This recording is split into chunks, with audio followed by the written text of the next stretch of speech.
Welcome to episode 165 of Wealth Talk. My name is Christian Rodwell, and Membership Director for WealthBuilders, and I'm joined today by our founder, Mr. Kevin Whelan. Hello, Kevin.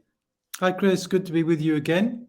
Yes. Hopefully you've shaken a bit of the rust off from last time. Let's hope so. Let's hope so. Yes, but we're excited because we have got our Financial Storm webinar tonight. So if you're listening to this podcast on the day of release, which is Wednesday, the 14th of September, and you haven't yet registered for the webinar that will be starting at 7:30 p.m. tonight, please do join us, and we'll put a link in the show notes. But Kevin, do you just want to share a little bit about what the webinar is all about?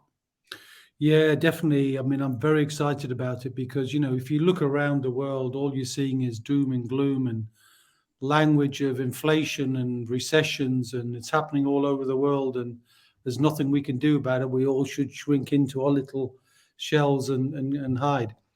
But of course, if you get the right education, you get the right distinctions made from people who recognize that changes always bring opportunities to serve people, always bring opportunities to build creativity and get value from that creativity, and then be in a community of uplifting people rather than listening to the news and feeling like you're being downtrodden and downbeat. That's just the wrong thing. So we're so excited about sharing, and not just little things, but actionable steps that we hope will make people thousands in the context of their wealth building life. So things they can genuinely do from examples of people who've done it, and build a community where, as we grow that special community of people who are finding new ways to create value in the current storm and sharing that, then it's something you can immediately see and copy and create that value for yourself. So it's not just what we're doing on the webinar, it's that community that we're going to be building of enlightened, committed, enthusiastic people determined to build their wealth. Indeed, as our guest today was determined to build her wealth, having spent many years in employment building the wealth of the employer. Absolutely. Yes, our guest today is Kristy Darkins, who is an expert when it comes to all things commercial property. And as you say, a long background in the industry, and then realizing that she can turn all of that experience into a business, which is what she does now. Kirsty's a good friend of WealthBuilders and a great teacher. So let's not wait around. Let's head on to our conversation with Kristy Darkins. Kirsty, welcome to Wealth Talk today. Thanks, Christian. Nice to be here. Yeah, very nice to have you with us. And Kristy, many of our listeners will already be familiar with you. You're a chartered commercial property surveyor. You're also a commercial property investor, and you're using all of your knowledge now to help other people start building and growing their own commercial property portfolio. So we're going to be talking all about this today. But why don't you just give a little bit of your background? Where did it all begin for you? Well, it all began at a little place called Innis, England in Nottingham in 1999. So that was my first surveying job, although I wasn't going to be a surveyor at the time. I went to do marketing, fell in love with property and surveying, and then went back to university and trained as a surveyor. So that's where it all started for me. And then I spent my corporate career with the big guys like Boots and CBRE and Hammerson, doing loads of massively interesting things, making lots of people lots of money. And then sat there going, why aren't I doing this for myself? I don't understand this. I've got all this knowledge. So just over 6 years ago, I thought, actually, do you know what? It's time to do this for myself and chart my own path. So I left corporate, set up my own consultancy, started building my own portfolios, and the rest is history, as they say, really. Yeah, and we know that everyone who works with you loves working with you. They can't speak highly enough of the support and obviously the knowledge that you're able to impart with them. And I guess let's just strip it back for people listening right now who perhaps not 100% clear as to what defines a commercial property. Can you just explain what the different types are?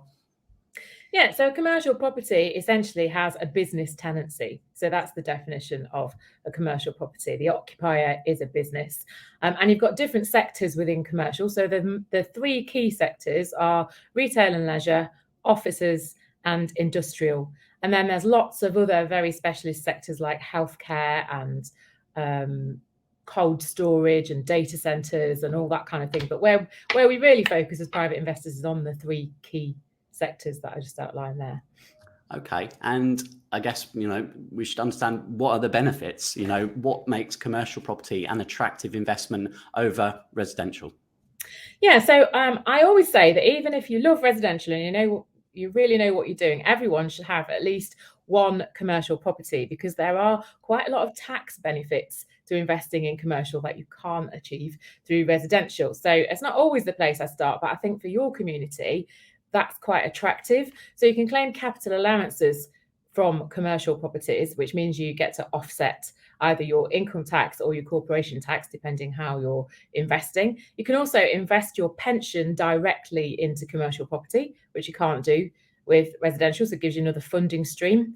And the main benefits are that it's a lot more hands-off. So you don't have the obligations as a landlord that you have in residential. So a lot of people choose to diversify into commercial because they want a more passive investment. So the landlord is not responsible for anything. The tenant is responsible for all maintenance, all compliance. The tenant pays for everything as well, even including the building insurance. So there is literally nothing to do as a commercial landlord once you've tenanted your property and it's cash flowing, other than collect the rent, which is very attractive for a lot of people. It's also quite easy to get high yielding, high cash flowing, multi-tenanted properties. So you might only need one commercial property to hit your income goals, whereas in residential, you'll very often need several properties to hit that income goal. So it's just less intensive, less work, fewer properties needed to hit your income goals, and you've got more time freedom. It is why I invest in commercial over residential. Yeah, and there's some very key points, Kirsty. We obviously work with our members, and one of the first things we do is really get clear on the numbers in terms of what do they need to be financially secure. So just to cover, the essential daily costs that everyone has, and that's normally £3,000 to £5,000 a month. Yeah. And then financial independence, which typically is around about £10,000 a month. And then when you work out, how much money does someone have and how much time would it take in order to get to that point, it often is obviously way too far in the future. Yes. To be realistic. And so you have to look at alternative strategies. So this is where commercial obviously can help you get there a lot quicker. Yeah, absolutely. And also the good thing about commercial is your gross rent is usually your net rent, aside from any cost of finance. So there are literally no cost to landlords in investing in commercial property, which is usually music to residential investors' ears in terms of, well, what about this? Or what about no, tenant pays? No, the tenant pays. No, the tenant pays, as long as the leases are written correctly. So that's your due diligence. But yeah, it's a very straightforward strategy once you've acquired the knowledge you need to invest in it. So we're talking now, it's September 2022. Like the news is full of recession looming, of interest rates, of doom and gloom. In fact, I know someone that you know very well, Susie Carter. We interviewed Susie right during the pandemic, and Susie was saying about actually the opportunities that were going to be out there. So, how did you weather the pandemic first and foremost, and then moving into these troubled times ahead? How's your own portfolio managing and dealing with that? Yeah, so how we weathered the pandemic was two key ways, really. The first was having the right tenant mix in the first place, and having done really good due diligence on our tenants before we bought properties or before we let units to them. So most of our portfolio is high street retail and office. We didn't have any rent arrears, and we didn't lose any tenants during the whole of COVID. And that is because all of our tenants are convenience and service led, either retailers or professional service offices. They're smaller businesses, they're independent. We have relationships with them. The locations that we invest in are also sustainable and strong. So if you know what criteria to use, you need to niche in terms of your location. So we weathered COVID really well. The thing that did have an impact was the commercial lending market more or less collapsing. During COVID, all the lenders took fright and weren't really lending on retail and office, or if they were, it was extremely low loan to value, really high interest rates. And so our strategy going before COVID was to buy, add value via asset management or development, and then hold and refinance. So we had to change our strategy. We had to pivot our exit. So we pivoted our exit to flip and decided to build our own bank instead. So we spent the last 2 years selling assets that we've added value to, buying and selling, trading effectively, and built our own bank. So now we don't need the lenders. And so that's what we did during COVID, and it's worked really well. And then going into recession now, I'm always really excited when this happens as an investor. And I think any experienced property investor is, because as long as you are making informed decisions and you are doing your due diligence, and clearly you should be building a bit more fat in than you usually would to cope with any uncertainty, there's always massive opportunity in a recession. So what we should be doing is putting ourselves in a cash-rich position to pick up those opportunities, and getting out there and looking. And this time it's a very different recession that's coming. It's not a credit-led recession. So there's still a weight of money in the market. Agents are desperate to meet their fee quotas. They haven't met their fee quotas in the commercial market yet this year because supply was slow at the beginning of the year. Sellers are a lot more motivated and a lot more realistic. I've had some really good examples just in the last couple of weeks of phone calls from agents going, okay, they're ready to talk to you about your level of offer now. Okay, good. Thought there would be. And that's really starting to happen now. So there's a lot of opportunity if you know where to look. And yes, obviously the caution is you must be informed and you must do, bank grade due diligence on your tenants. But as long as you do that, there's a lot of opportunity. It's quite exciting. Yeah. And you're mentioning a lot of things that are in our Wheel of Wealth, which is our process we teach our members, which begins with education, right? So, you have to know what you're doing. And again, for someone listening now, perhaps who's, quite experienced in residential, they have a portfolio, they may be thinking, God, it's a big step to commercial, right? I just have no idea. Where do I start? Where do I begin? How big a step is it? It's not really that big a step. It's like choosing a different residential strategy. So a lot of people start with buy-to-let, then they might move to something like HMO, or they might do serviced accommodation, or they might start scaling into bigger developments when they've done some small refurbs on buy-to-lets. They might start doing some commercial conversions. So it's just another strategy at the end of the day that you need to acquire the right knowledge and contacts to do. And it's very possible for a private investor to enter the commercial market. It's not only for the leagues of the big institutional investors and pension funds and developers. That's one end of the market. But the sub 2 million end of the market is where we're starting. And you can start with as little as 100,000 if you're up in the Midlands and the North. Probably need 300 if you're in the South. But, it's very accessible in terms of that starting point, that entry level. Yeah, a lot less competition there. Yeah. The other thing, I guess, is time. This is the thing we're all short of. We're all looking for more of. How much time would someone need to dedicate towards, finding commercial property? And I guess this is moving on to the topic of sourcing the deals, and just how does someone approach that? Well, initially you'll need a lot of time, because the thing that's critical to sourcing commercial property are your commercial agent relationships. So 50% or more of commercial property never hits the market because we as commercial agents are quite lazy. And so we'll get our fees the quickest way possible, which means we just go direct to investors we already know. And a lot of property just doesn't come to the market. So you have to get out there and build the commercial agent relationships in your investment patch. That's absolutely key. So setting up your systems, building those relationships. To start with, you're going to need to put quite a lot of legwork in and quite a lot of time. But then once you've set up your system and your relationships and you're just checking in, and the agents are feeding you deals and your deal making, if I'm in acquisition mode, I spend around 10 hours a week if I'm seriously trying to build my deal pipeline, and that's all I need to spend. You should really be able to do it in 5 hours a week if you've got your systems set up and built your relationships. Yeah, and of course, this is everything that you teach your students now. Kristy, tell us a bit more about how do you work with people, and what are some of the programs that you've now created?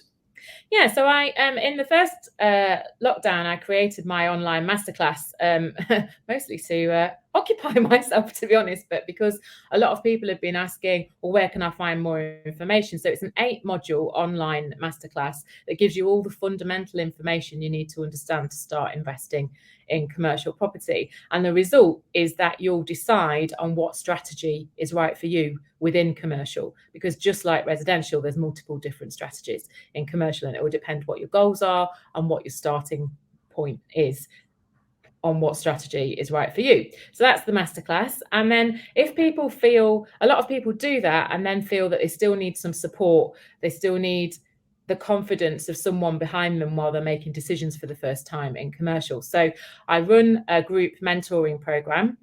So maximum of 10 people in the group. So small group mentoring on a 12-month basis, where I mentor them through 12 months. And by the end of the 12 months, everybody's got at least one property, offers on the table, built their agent relationships, fully confident in doing their due diligence, and they're ready to be out in the commercial market building their portfolio. Yeah, no, fantastic. And as I said at the beginning, you know, we hear such great feedback from everyone that works with you. So yeah, very, very good. One thing that I found interesting, we were speaking just before we started recording, Kristy, I was saying about the interest rate rises and the difference between the residential and the commercial market there. Can you just explain a bit more? Yeah, well, so what happened during the pandemic is that commercial mortgage interest rates rocketed. So they just, because the level of risk and uncertainty with all the restrictions for businesses, the lenders just went, we need to protect ourselves. So the rates went up. Now, the commercial rates are always higher anyway. They're usually around 5% for a new commercial investor. But what's actually happening right now is that the commercial lending rates are coming down while the residential lending rates are going up. And that is because the restrictions have ended. Businesses have weathered a 2-year storm. They've mostly put themselves in a very strong, efficient, cash positive position. And so lenders are actually going, well, yeah, there's recession coming, but actually businesses are in rude health right now, generally. And generally the government is supporting the sectors that need the support when they need it. So there is likely to be some support for leisure and hospitality over the next few months, is common thought within the industry. So yeah, commercial interest rates have actually come down from around 6.25, 6.5 down to the 5.15%. So they're about at parity with where residential rates are going at the moment, but commercial rates are usually around 5% anyway. So there's no real drama in the commercial lending market at the moment. What's actually happening is loan to values are increasing after being reduced during COVID. There's a bit more confidence. There's still not as many lenders lending, still working with the specialist lenders, but the commercial lending market is actually coming back at a time when the residential lending market is restricting. Mm. Now, some people might be thinking, Kristy, high street is on its way out. Everyone's working from home now, so offices, you know, not as required as they perhaps used to be. So where are you seeing the changes and the opportunities in those areas? Oh, you know, what I always say is a little bit of knowledge is a dangerous thing. So I have been investing in the high street either for clients or for myself and offices for the last 22 years. I've made a living out of it for 22 years, even though it's apparently been dying for 15. So it's always evolving. It's not dying, it's evolving. It's changing with our habits. So we're causing the change. So we need to get really interested in our own habits. Like what are we demanding? How do we shop? Where do we want to work? What's happening? What do businesses need? And serve those needs. So it's very location specific. That's the key point about high street and offices. Location is absolutely king. So you have to niche to get these strategies right. You have to get the right locations. Once you're in the right locations, it's about the tenants and your tenant mix. So you're going for convenience and service-led tenants on the high street, which means opticians, hairdressers, convenience stores, funeral care, pharmacies, takeaways, all the things that people don't stop needing and don't stop servicing, and professional services as well. And then in offices, it's a very interesting time. There's a lot happening. Most occupiers are looking for more flexible terms, and that doesn't balance very well with an investor is trying to get your capital value out. So you've got to pivot your strategy in terms of what's important. Is it cash flow or is it capital value? Because if it's capital value, then you need to think differently about how you invest in offices. But most businesses have recognized that they can't run their business with a collaborative team without them connecting with each other at some points. And most businesses are running a hybrid model.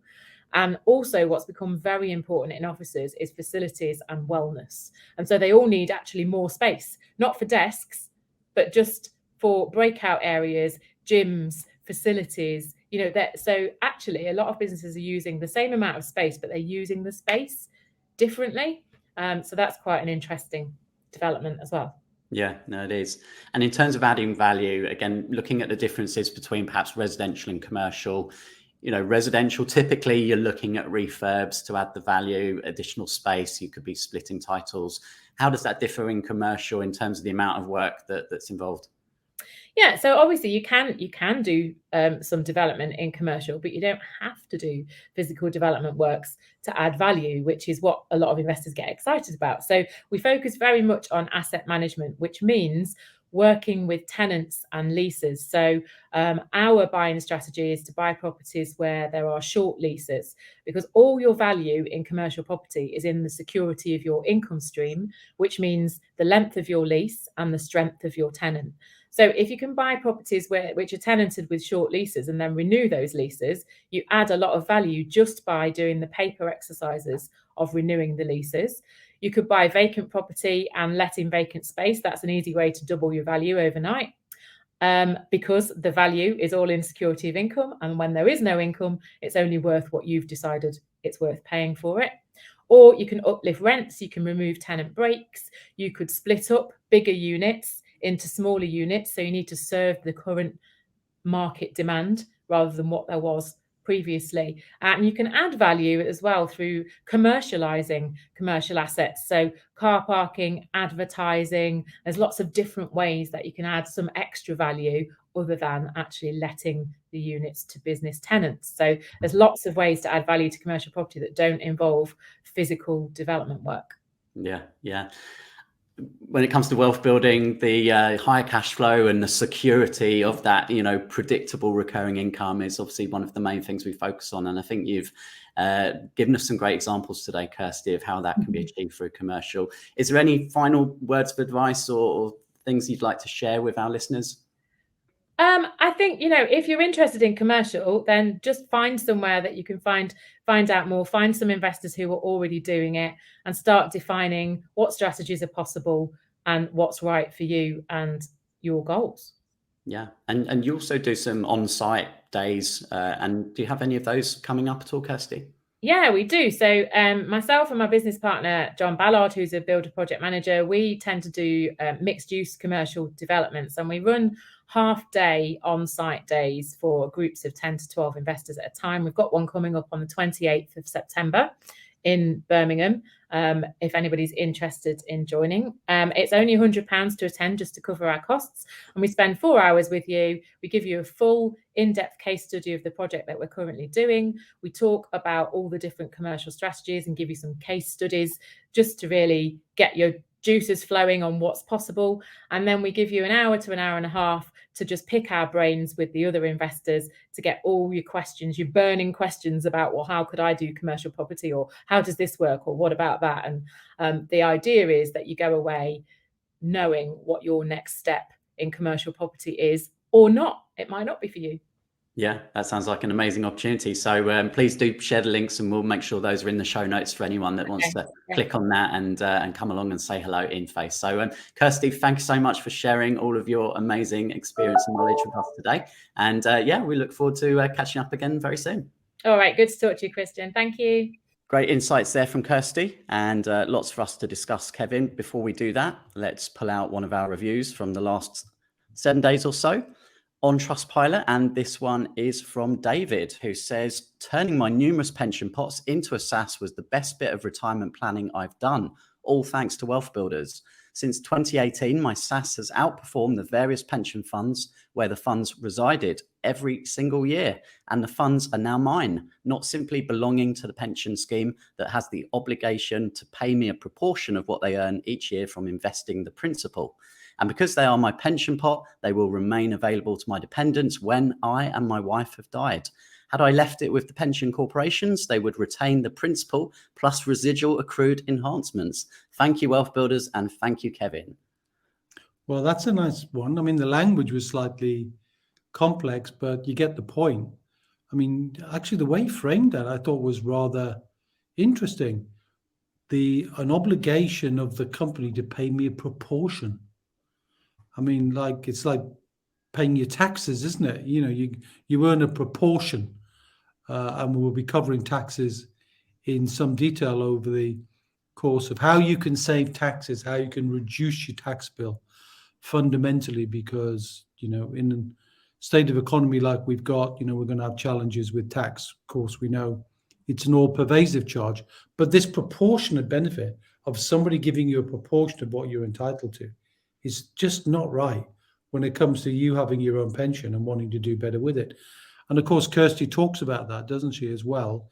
She mentions that commercial property is one of those assets which is such a great bedfellow for pension investing, because you can use that money, you can own that commercial property, you can get the rental income, you can get the capital value, you can control and own that, and you don't have a fortune in fees to pay. In fact, the opposite is true, because as she very elegantly and eloquently explained, that for what we call an FRI lease, or a full repairing and insuring lease, it's the tenant who has the obligation to repair the property, to insure the property, and to meet all the bills and costs of operating the property.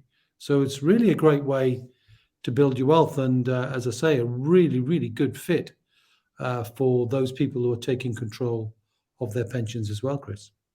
Yes, absolutely. And we teach our members, obviously, the process for any strategy, which is turning the wheel of wealth. And just for those listeners who perhaps haven't come across that yet, that concept, then definitely point towards one of our earlier episodes where we talk through the wheel of wealth. But it always begins with education. And of course, now Kristy is sharing her knowledge in different ways in terms of education for her students.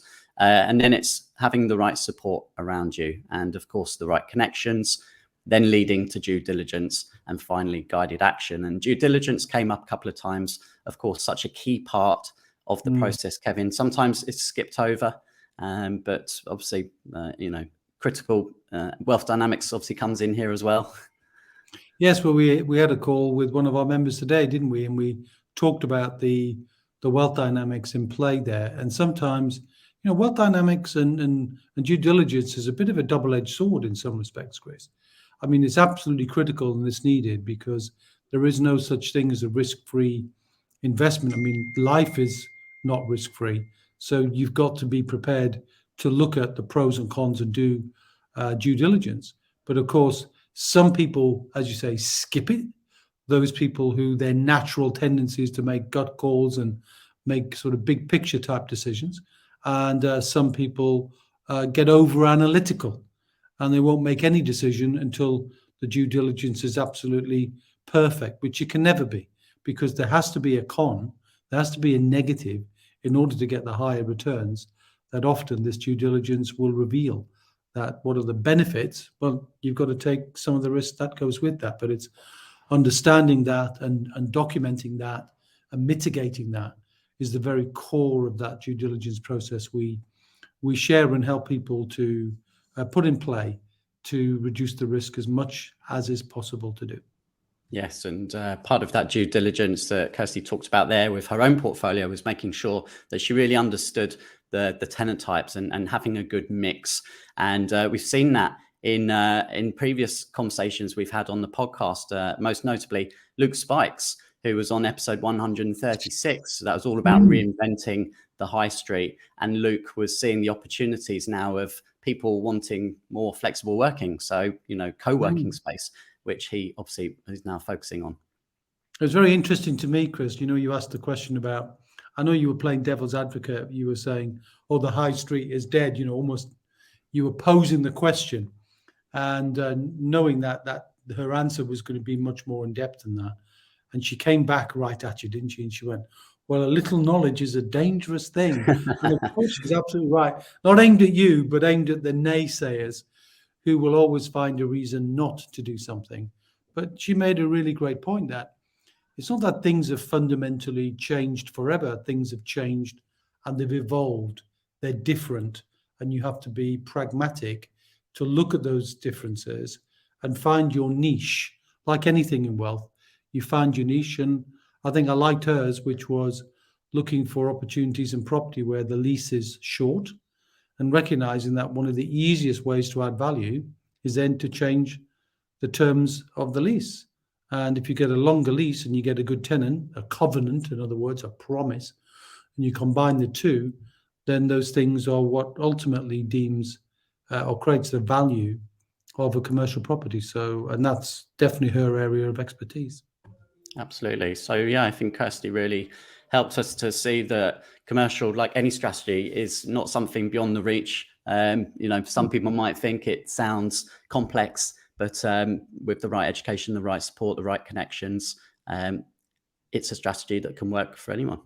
Yeah, and we had, I can't remember which one it was, but it wasn't that long ago, Chris, when we talked about title splitting, and how you can take a property and you could just, Kristy made reference to kind of changing the usage and keeping the space the same, but just changing the dynamic of the space. And I think it wasn't that long ago, we were talking about title splitting and how you can create more value from splitting the title. So a combination of space plus legals is another way to do it. And again, not beyond the skill set of people who are immersing themselves with the right connections in the wealth builder sort of circle of influence of the team of people who we know who are outstanding in their own field. And I'm sure for anybody who's interested in title splitting, you can create a link in the show notes for that as well. I certainly will. That was an interview with Harriet Dunn, and we'll pop the link for that in today's show notes. Mm-hmm. And of course, at WealthBuilders, we take pride in our trusted partners. It's something we're constantly working on to be, connected to all the very best people out there building wealth. And benefits for our members of obviously being part of our community is that we can make those introductions for them. Yeah, that's right. And we never tire of that. And we're constantly looking to build a big black book of really great people. It's almost like a series of concentric circles, I would say, Chris, for a visual. I'm the visual person here. So we've got kind of wealth builders at the core. We deliver the core values, the core principles, the 9-step roadmap, the wheel of wealth, all of those, really critical things that you must do if you're trying to build wealth properly. But then it doesn't stop there. Outside of that, a wider circle would be those who provide great education in a more specific niche in every different pillar. There'll be somebody who has got that unique skill set. Sometimes we deliver that education, Chris, but often we defer to experts, a bit like a GP referring to a specialist. And then beyond that, the very, very niche providers. And she talked about one of those, which was capital allowances, of course, which is a taxable benefit that often can be claimed for owners of commercial property. And that would be on the outer circle, because you don't see that every day, but you do see it every month or so. Somebody's going through the process of claiming back taxes that they didn't realize they could do. So consequently, and we go beyond that into more specific tax areas or more specific legal areas where that skill set becomes even more niche. So that's essentially, if you imagine wealth builders, a core going out, constantly building a panel of outstanding and excellent people in their field who reflect our values and our integrity. Absolutely. So final reminder, if you're listening to this podcast on Wednesday, the 14th of September, do join us tonight. Kevin and I will be on a live webinar, how to navigate the financial storm ahead. We'd love to see you there. And if we don't see you there, then Kevin, we'll be catching up same time, same place next week. We will indeed, my friend. And until then, see ya.